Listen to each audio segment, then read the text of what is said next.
டெல்லி சிறப்பு பிரதிநிதியாக கேவின் ப்ரொடக்ஷன்ஸினுடைய இந்த வெங்கட் நாராயணன் அவர்கள் நியமிக்கப்பட்டது. இது அயோக்கியத்தனமானது. தாவேக்காவுக்கு விஜய்க்கு நெருக்கமான தமிழன் ஒருத்தம் கூட இல்லையா? விஜய் கூட காவேரி பிரச்சனை வருது, மேகதாது அணை பிரச்சனை எல்லாம் வருது.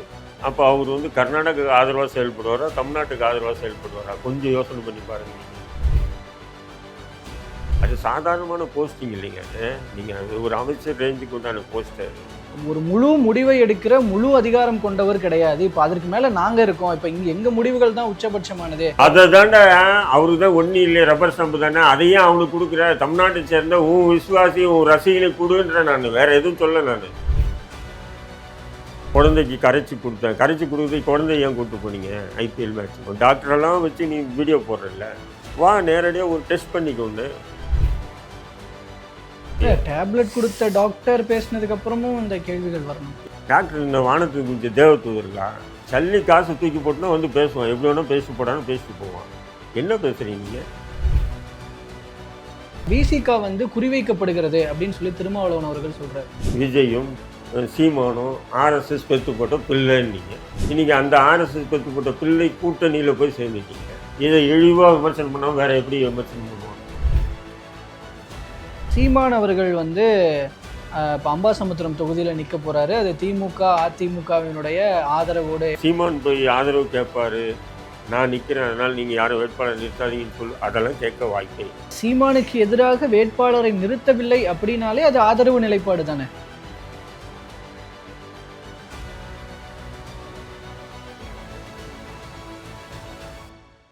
அனைவருக்கும் அன்பு வணக்கம். இன்றைய சிறப்பு நேர்காணலில் நம்மோடு இணைந்திருப்பவர் இந்திய தேசிய லீக் கட்சியினுடைய தலைவர் திரு தடா ஜே ரஹீம் அவர்கள். அவரிடம் தற்போதைய அரசியல் விவகாரங்கள் பற்றி பேசலாம் சார். வணக்கம்.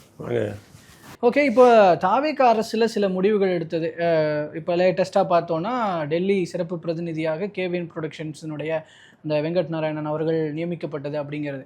இது முழுக்க சுற்றி விமர்சனங்களை சம்பாரிச்சுக்கிட்டு இருக்கு. இதில் உங்களுடைய பாயிண்ட் என்ன? இது அயோக்கியத்தனமானதுங்க. நான் என்ன சொல்கிறேன், தாவேக்காவுக்கு விஜய்க்கு நெருக்கமான தமிழன் ஒருத்தம் கூட இல்லையா? விஜய் கூட டெல்லி பிரதிநிதியாக நியமனம் பண்ணுறதுக்கு தமிழ்நாட்டை சேர்ந்த தமிழன் ஒருத்தம் கூட விஜய்க்கு நெருக்கமானவன் இல்லையா? என்ன இது? அவர் ஆந்திராக்காரன், கர்நாடகாவில் பிஸ்னஸ் பண்ணுறாரான், அவர் ப்ரொடியூசரான். நீ ப்ரொடியூசர்ன்னு சொன்னால் அதை விட கூடுதலாக ஒரு வார்த்தை சொன்னாங்க, ரொம்ப நம்பிக்கையானவர். அதான் சொல்கிறேன், நம்பிக்கையானவர், ப்ரொடியூசர். அவர் ரொம்ப உங்களுக்காக இழந்திருக்காருன்னா நீங்கள் சம்பாதிச்சு வச்சுருக்கிற ஆயிரக்கணக்கான கோடியில் அள்ளி கொடுங்க. எவனும் கேள்வி கேட்க போகிறதில்ல, கோபியும் கேட்க போகிறதில்ல, ரஹீமும் கேட்க போகிறதில்ல. சம்பாதிச்சு வச்ச காசு கொடுக்கலாம், புரிதுங்களா? அரசு பிரதிநிதி, டெல்லியுடைய அரசு பிரதிநிதியாக வந்து நியமனம் பண்ணுறதுக்கு தமிழ்நாட்டை சேர்ந்தால் அப்போ தானேங்க அந்த வலி வேதனை, ஏதோ தமிழ்நாட்டில் ஒரு பிரச்சனை நடக்குதுன்னு போது அந்த வலி வேதனை உணர்வு பூர்வமாக கொஞ்சமாச்சும் இருக்கும். ஒரு மிஷின் மாதிரி இருந்ததுன்னா எப்படி ஒரு டெல்லியில் கிளீன் பண்ணுவார்? இப்போ உதாரணத்துக்கு காவேரி பிரச்சனை வருது, மேகதாது அணை பிரச்சனை எல்லாம் வருது. அப்போ அவர் வந்து கர்நாடக ஆதரவாக செயல்படுவாரா, தமிழ்நாட்டுக்கு ஆதரவாக செயல்படுவாரா? கொஞ்சம் யோசனை பண்ணி பாருங்கள் நீங்கள். ஏன்னு சொன்னால் அவர் அங்கே ஒரு கார்ப்பரேட் கம்பெனி அவரும் வச்சுருக்காரு. பெரும்பாலும் நீங்கள் வந்து காவேரி மேகதாது அணை இந்த காவேரி பிரச்சனையெல்லாம் பார்த்தீங்கன்னா அங்கே இருக்கக்கூடிய விவசாயிகளுக்கோ இங்கே இருக்கிற விவசாயிகளுக்கு போட்டி மாரி தான் சொல்கிறாங்க. ஆனால் உண்மையிலே போட்டியாக இருக்குன்னா அங்கே இருக்கிற கார்ப்பரேட் கம்பெனிகள் தண்ணி தமிழ்நாட்டுக்கு போகக்கூடாதுன்னு தடுக்கிறாங்க. கார்ப்பரேட் கம்பெனிகளுடைய தூண்டுதல் தான். ஏன்னா கார்ப்பரேட் கம்பெனிக்கு அங்கே தண்ணி முக்கியமாக இருக்குது. சர்வதேச எல்லா நாட்டினுடைய கார்ப்பரேட் கம்பெனியும் பெங்களூரில் இருக்குது, இருக்கா இல்லைங்களா? ஐடி கம்பெனி எல்லாமே அவங்களுக்கு வந்து தண்ணி வந்து மிக முக்கியமாக தேவைப்படுது. அப்போ அந்த தண்ணி வந்து இவங்க தமிழ்நாட்டுக்கு திறந்து விட்டாங்கன்னா நமக்கு இங்கே வியாபாரம் மிகப்பெரிய அளவுக்கு ஸ்தம்பிச்சு போயிடும். அப்படின்னும் போது அந்த மாதிரி ஒரு கார்ப்பரேட் நிறுவனத்தின் அதிபரை நீங்கள் தமிழ்நாடு பிரதிநிதியாக டெல்லிக்கு அனுப்புனீங்கன்னா அப்போ மேகதாதான விஷயத்துக்கெல்லாம் எப்படி தீர்வு கிடைக்கும்? கிடைக்காது. அவர் யாருக்கு ஆதரவாக செயல்படுவார்? கர்நாடக ஆதரவாக செயல்படுவார், தமிழ்நாட்டுக்கு ஆதரவாக கர்நாடக ஆதரவாக தான் செயல்படுவார். அப்போ இவ்வளோ விஷயங்கள் அந்த முடிவுக்கு நம்ம இப்போவே வந்துடணுமா? இல்லை, சாதாரணமாக அரசியல் பேசுகிற நமக்கே இவ்வளோ புரியுதுன்னா நீ ஒரு முதல்வராக உட்காந்துருக்க, உனக்கு புரியலையா? அப்போ புரியலன்னு சொன்னால் ஏன் அந்த சீட்டில் உட்காந்து ஒட்டுமொத்த தமிழ்நாட்டையும் நாசமாக்குற? அப்படி தான் பார்க்கணும். இல்லை சார், இப்போது அவர் ரொம்ப எந்த மாதிரியான ப்ரெஷர் வந்தாலும் ஸ்ட்ராங்காக நிற்கிற ஒரு ஆளுன்ற பாயிண்ட்டையும் சொல்கிறாங்க. இப்போ ஜனநாயகன் பட விவகாரம் வரும்போது இப்போ என்ன அவர் பிஜேபிக்கு ஃபேவராக போயிட்டாரா என்ன? யார் அவர்தான் கேவிஎன் ப்ரொடக்ஷன்ஸனுடைய ஏங்க ஜனநாயகன் இப்போ படத்துல ஏங்க அப்படி நீங்க ஜனநாயகன் இருக்கும்போது இந்த தமிழ்நாட்டுக்கும் தமிழ்நாட்டுக்கும் கர்நாடகாவுக்குமான ஒரு பிரச்சனைனா இங்க தமிழ்நாட்டுக்கு ஆதரவா ஒரு இல்ல கோபி, நிப்பாருன்னு ஒரு நம்பலாம். நீங்க ஜனநாயகன் படம் விஷயத்துல அவன் பிஜேபிக்கு போனாரா எதுக்கு போனாரா நீங்க பார்க்க கூடாது. அது நட்பு, வாங்கின காசு, பணம், பொருளாதாரம், அதுக்காக அவங்க வந்து விஜய் கூடவே இருந்திருக்கலாம், விசுவாசமா இருந்திருக்கலாம். அது எந்த மாற்று கருத்து இல்லை. அதே ஜனநாயகம் படத்திலே முஸ்லீம்களை தீவிரவாதியா பயங்கரவாதியா காட்டியிருக்காங்க. புரியுதுங்களா? இன்னைக்கு கர்நாடகா பிரச்சனைகளாக இருக்கட்டும், தமிழ்நாட்டில் நடக்கக்கூடிய நிறைய அத்துமீறல்களாக இருக்கட்டும், இதை இவர் டெல்லி பிரதிநிதியாக உட்காந்துக்கிட்டு, அது சாதாரணமான போஸ்டிங் இல்லைங்க. அது நீங்கள் அது ஒரு அமைச்சர் ரேஞ்சுக்கு உண்டான போஸ்ட் அது. ஏன்னா இப்போ வந்து முதல்வர்கிட்டயோ உள்துறை அமைச்சர்கிட்டயோ வந்து முதல்வர் டைரெக்டாக பேசுறதோட அந்த பிரதிநிதி தான் முதல்ல எல்லாத்தையும் போய் எடுத்து சொல்லுவாங்க, கன்வின்ஸ் பண்ணுவாங்க. அதன் பிறகு தான் சிஎம் கூட பேசுவாங்க. அந்த கன்வின்ஸை வந்து எப்படி வேணாலும் பண்ணலாம் இல்லைங்களா? இல்ல இதையும் தான் இப்போ அமைச்சர் சிடிஆர் சொல்றாரு. இப்போ அவர் வந்து ஒரு முழு முடிவை எடுக்கிற முழு அதிகாரம் கொண்டவர் கிடையாது. இப்போ அதற்கு மேல நாங்க இருக்கோம். இப்போ இங்க எங்க முடிவுகள் தான் உச்சபட்சமானது, எங்களை மீறி அப்படி ஒன்றும் நடந்துராது. அவர் ஜஸ்ட் வந்து ஒரு பிரதிநிதியாக செயல்படுவார் தமிழ்நாட்டுக்காக. அதை தாண்டா அவருக்கு தான் ஒன்றும் இல்லை, ரப்பர் ஸ்டாம்பு தானே. அதையும் அவனுக்கு கொடுக்குற தமிழ்நாட்டை சேர்ந்த உன் விசுவாசி உன் ரசிகனுக்கு கொடுன்ற. நான் வேற எதுவும் சொல்ல. நான் நீங்க சொல்றீங்களா அதிகாரமே இல்லாத இருக்கட்டும், டம்மி போஸ்டா கூட இருக்கட்டும், அதை கௌரவமான போஸ்ட் இருக்கு இல்லைங்களா, இருக்கா இல்லைங்களா? அப்போ அதை ஒரு தமிழ்நாட்டில் இருக்கக்கூடிய உன்னுடைய ரசிகனுக்கு கொடுக்க போற. நீ என்ன திமுக ரசிகனுக்கு கொடுக்க போற, இல்லை அண்ணா திமுக ரசிகனுக்கு கொடுக்க போறியா? உன்னுடைய ரசிகனுக்கு உனக்கு ஜால்ரா தட்டக்கூடிய, நீ கருப்புன்னு சொன்னா ஆமா அப்படின்னு சொல்லக்கூடிய அப்படியாப்பட்ட நபரை தான் நீ நியமனம் பண்ண போறீங்க. அதுக்கு ஏன் இதுன்ற நான் அது தமிழ்நாட்டை சேர்ந்த ஒருத்தர் நியமனம் பண்ணுங்க. தமிழக அப்போ வந்து ஒரு உணர்வுபூர்வமான அணுகுமுறைகள் இருக்கும். இது நாள் வரையும் இப்படி ஒன்றும் நடந்தது இல்லை. இப்போ திடீர்னு நீங்கள் இப்படி ஒரு புகுத்துறீங்கன்னா அப்போ என்ன ஒரு சிந்தனையில் விஜய் இருக்காப்புல. ஏன்னா விஜய் வந்து ப்ரெஸ்ஸை ஏன் மீட் பண்ணலைன்னா இப்போ தான் புரியுது. இப்படியெல்லாம் நம்ம வந்து சட்டம் போட்டு நம்ம யாரோனா நியமிப்போம், நம்மளை எவனும் கேள்வி கேட்கக்கூடாது. புரியுதுங்களா? அதுதான் இன்னொரு ப்ரெஸ்ஸை கண்டு ஏன் பயந்து ஓடுறாப்புல. இப்போ நேற்று பார்த்தீங்கன்னா ஒரு அமைச்சர் வந்து ஒரு கிரிக்கெட் மைதானத்தில் அது ட்ரக்ஸ், அது அதுக்கு ஒரு விளக்க வீடியோ என்ன மயிறு விளக்கம் எதோ ஒன்றும் சொல்லலாம். என் குழந்தையை காணுமேங்க, குழந்தைக்கு கரைச்சி கொடுத்து குழந்தைய ஏன் கூப்பிட்டு போனீங்க ஐபிஎல் மேட்ச்சுக்கு? எவ்வளோ விஷயங்கள் இருக்குது. சரி இவ்வளோ பிரச்சனை வந்தது இல்லை, நீ இவ்வளோ விவேகானம் பேசுகிற இல்லை, டாக்டரெல்லாம் வச்சு நீ வீடியோ போடுறதில்ல, வா நேரடியாக ஒரு டெஸ்ட் பண்ணிக்கொண்டு வேலை முடிஞ்சது இல்லை. நார்கோட்டிக் டெஸ்ட் பண்ணால் அவர் பயன்படுத்தியிருந்தால் அது எப்போ இருந்தாலும் தெரிஞ்சிடும். நீங்கள் ஒரு மாதத்துக்கு முன்னாடி பயன்படுத்தினாலும் சரி, 2 மாதத்துக்கு முன்னாடி பயன்படுத்தியிருந்தாலும் சரி, நார்கோட்டிக் டெஸ்ட் பண்ணிவிடுவேன், பிரச்சனையும் முடிஞ்சிச்சு இல்லையா? அது பண்ணாமல் நான் குழந்தைக்கு கரைச்சி கொடுத்தேன். அது நல்லா பாருங்கள், இந்த ட்ரக்ஸ் அடிக்கிறவங்களுக்கு தெரியும். அது வந்து இந்த மாதிரி ஒரு பேப்பரு, அந்த என்ன சிகரெட் பேப்பர் இருக்குது பார்த்தீங்க, உள்ளே முன்னாடி இருக்கும், இப்போ இல்லை அது. அந்த பேப்பரில் அல்லனா இந்த மாதிரி கண்ணாடி இது இருக்குது பார்த்தீங்க, இதில் வச்சு தான் அது பண்ணுவாங்க. அந்த இதுவை க்ளீன் அதுதான். அது இப்போ வந்து இல்லைன்னு சொல்கிறேன். அப்போது இதெல்லாம் வந்து விஜய்கிட்ட கேள்வி கேட்டால் என்ன பண்ணுவோம்? அமைச்சர் நீங்கள் வந்து போதை எழுப்பணும்னு சொல்லி மரத்தானெல்லாம் ஓடுறீங்க, உங்கள் அமைச்சரவையில் இருக்கக்கூடிய அமைச்சரே இப்படி பண்ணியிருக்காருன்னு கேட்டால் அவரால் பதில் இல்லை.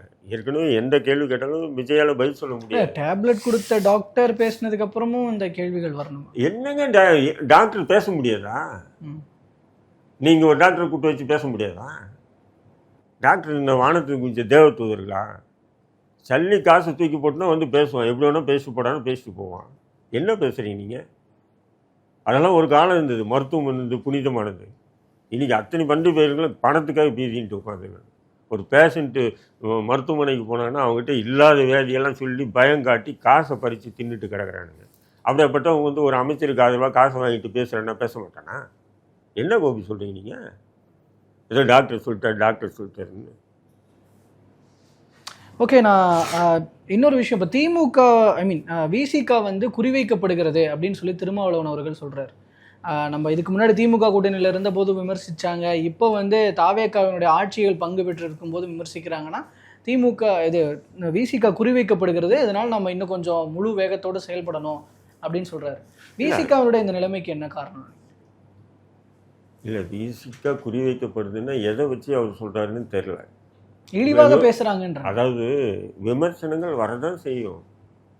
விமர்சனங்களே வேண்டான்னு சொன்னால் பொண்டாட்டிக்கு நல்ல புருஷனாகவும் பிள்ளைக்கு நல்ல அப்பனாகவும் வாழணும். ஒரு தலைவன் என்பவன் அவருக்கு மனைவி இல்லை, அது வேறு விஷயம். நான் சொல்கிறேன், ஒரு இப்போ நான் இருக்கேன், எனக்கு பொது வாழ்க்கையில் விமர்சனங்களே நான் எதிர்கொள்ளக்கூடாது, என்னை யாரும் குறையே சொல்லக்கூடாது, எனக்கு எல்லாம் மாலை தான் போடணும், பாராட்ட தான் செய்யணும்னு சொன்னால் நான் எந்த அமைப்பையும் பொது தளத்தில் வந்து பேசவே கூடாது.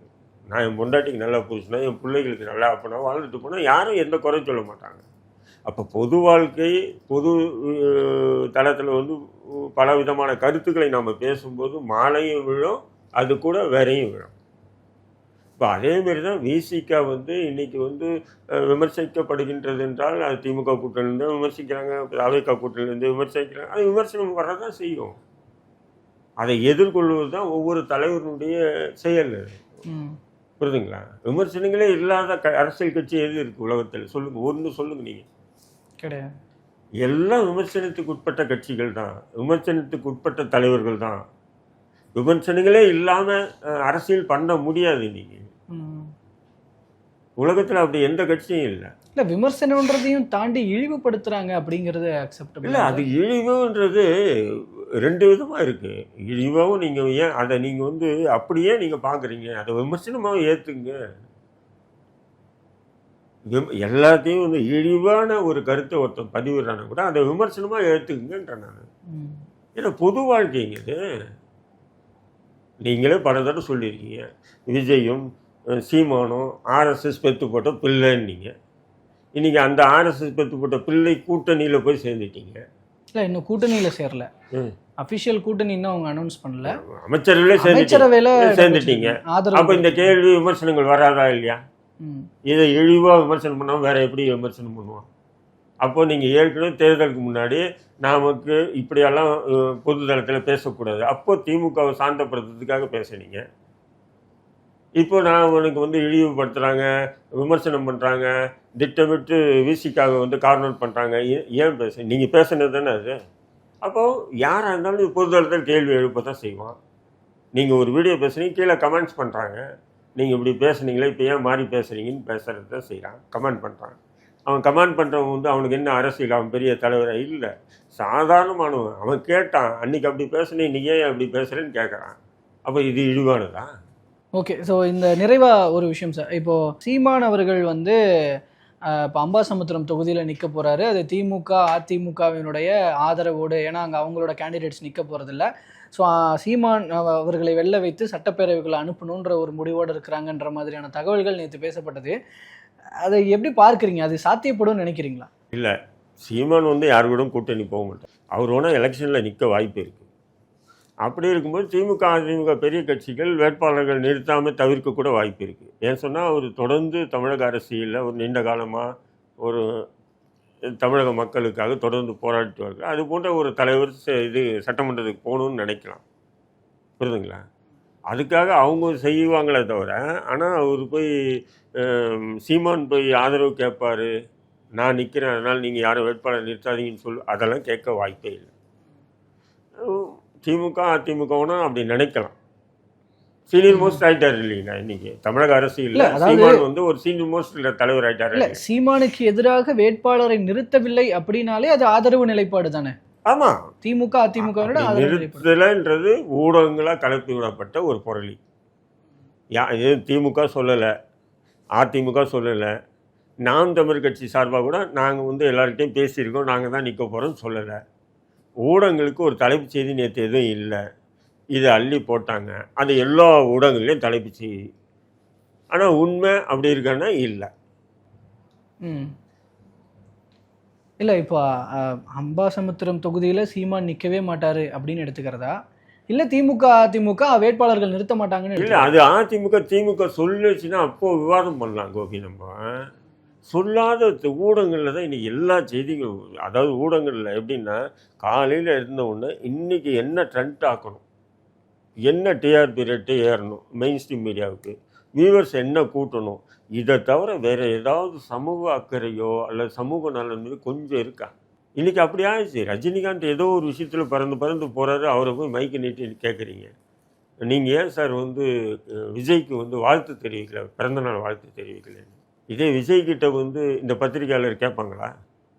நீங்கள் ஏன் சார் எல்லார் வீட்டுக்கும் போனீங்க?